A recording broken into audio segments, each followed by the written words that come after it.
Typhoid fever एक ऐसी बीमारी जिसका शिकार लगभग हर व्यक्ति कभी ना कभी जरूर होता है, चाहे फिर वो मेल हो, फीमेल हो, बच्चे हो, बूढ़े हो या फिर आप युवा हो, कभी ना कभी इस बीमारी के शिकार जरूर होते हैं। टाइफाइड फीवर क्या होता है, कैसे फैलता है, क्या इसके सिम्टम्स होते हैं, क्या इसमें इफेक्टिव मेडिसिन दी जाती हैं और क्या इसकी प्रिकॉशंस रखने चाहिए ताकि हमें ऐसी बीमारी ना हो, इसके ऊपर हम विस्तार में चर्चा करेंगे।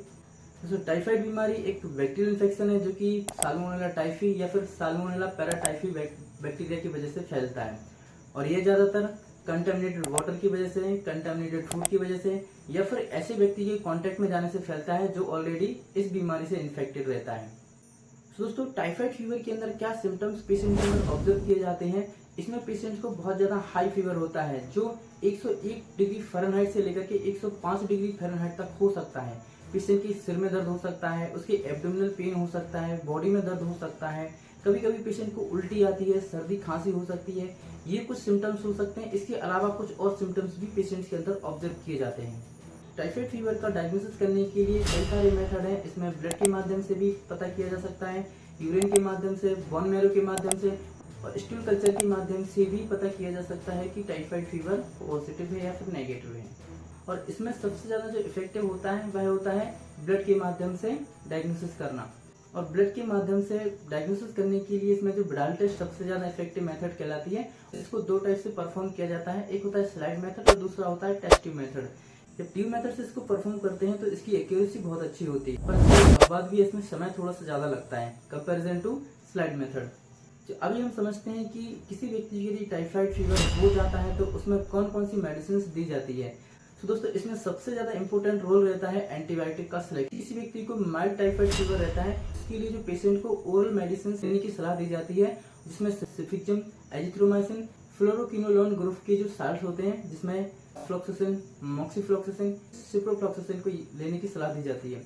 यदि टाइफाइड फीवर का कोई कॉम्प्लिकेटेड केस बनता है तब जो हमें जरूरत पड़ती है वह इंटरवेनस के माध्यम से एंटीबायोटिक देने की जरूरत पड़ती है। उसमें सेफ्ट्रिक्सोन, सेफोटेक्सिन, एजिट्रेनम और इमीपेनम एंटीबायोटिक्स को एज इंट्रावेनस के माध्यम से इंजेक्ट किया जाता है। इसके अलावा बॉडी में यदि लिक्विड की कमी है तो उसके बैलेंस के लिए आईवी फ्लूइड्स भी दिया जा सकता है। इसके अलावा कुछ सिम्टम्स के आधार पर मेडिसिन भी दी जाती है। जैसे यदि जिस व्यक्ति को टाइफाइड है उसका जो फीवर है वो बहुत ज्यादा फीवर होता है, उसको कंट्रोल करने के लिए पैरासिटामोल 650 सुबह शाम दिया जा सकता है। कुछ स्टेरॉइड भी डॉक्टर द्वारा सजेस्ट किए जा सकते हैं। यदि पेशेंट के एब्डोमेन में पेन हो रहा है, गैस बन रही है, एसिडिटी हो रही है तो उसको कंट्रोल करने के लिए एंटासिड। कभी कभी पेशेंट्स को वोमिटिंग भी होती है तो उसको कंट्रोल करने के लिए ऑर्निसिट्रोन दिया जा सकता है। टाइफाइड फीवर में ज्यादातर पेशेंट्स के अंदर बॉडी में पेन होता है, उसकी बॉडी के अंदर वीकनेस आ जाती है, वेट लॉस हो जाता है, तो इसको रिकवर करने के लिए मल्टीविटामिन का भी यूज किया जा सकता है। और इनके अलावा जो मेडिसिन का सिलेक्शन होता है वह दोस्तों डॉक्टर अपने एक्सपीरियंस, सीवियरिटी ऑफ डिजीज और पेशेंट की कंडीशन के आधार पर मेडिसिन का सिलेक्ट करते हैं। जिस व्यक्ति को टाइफाइड होता है उसको डॉक्टर द्वारा डाइट के रूप में क्या क्या लेने की सलाह दी जाती है, उसमें इलेक्ट्रोलाइट बैलेंस करने के लिए और वाटर बैलेंस करने के लिए उसको ज्यादा से ज्यादा लिक्विड लेने की सलाह दी जाती है। और इसके लिए दाल का पानी, नारियल का पानी, बॉयल वाटर को भी लेने की सलाह दी जाती है, जूस लेने की सलाह दी जाती है। इसके अलावा खाने में सब चीज़ों को खाने की सलाह दी जाती है, जैसे दलिया, खिचड़ी या फिर सैलेड्स हो सकते हैं। अभी समझते हैं दोस्तों कुछ प्रिकॉशंस की हम क्या सावधानियां रखें ताकि हम टाइफाइड के शिकार न बने।